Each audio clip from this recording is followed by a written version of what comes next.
আসন্ন ত্রয়োদশ জাতীয় সংসদ নির্বাচন উপলক্ষে যুক্তরাষ্ট্র আনুষ্ঠানিকভাবে কোনো পর্যবেক্ষক দল না পাঠালেও নির্বাচন পরিস্থিতি নিজ উদ্যোগে পর্যবেক্ষক করবে বলে জানিয়েছে।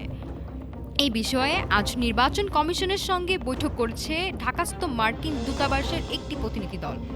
আসন্ন জাতীয় সংসদ নির্বাচন ও গণভোটকে সামনে রেখে নির্বাচন কমিশনের সঙ্গে বৈঠক করেছে যুক্তরাষ্ট্রের একটি প্রতিনিধি দল। বৈঠকে যুক্তরাষ্ট্র জানায় তারা আনুষ্ঠানিকভাবে কোনো নির্বাচন পর্যবেক্ষক দল পাঠাবে না, তবে আনুষ্ঠানিকভাবে নির্বাচনের সার্বিক পরিস্থিতি পর্যবেক্ষণ করবে।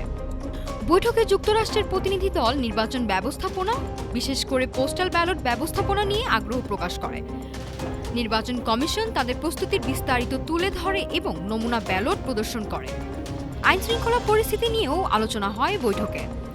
নির্বাচন কমিশন জানায় প্রায় 9.5 লাখ আইনশৃঙ্খলা রক্ষাকারী বাহিনীর সদস্য নির্বাচনে দায়িত্ব পালন করবে। এতে সন্তোষ প্রকাশ করেছেন মার্কিন রাষ্ট্রদূত। নির্বাচন কমিশনের সার্বিক প্রস্তুতিতে সন্তোষ প্রকাশ করে যুক্তরাষ্ট্র একটি সফল নির্বাচন আয়োজনের বিষয়ে আশাবাদ ব্যক্ত করেছে। নাফিসা সামিয়া, ঢাকা টুডে।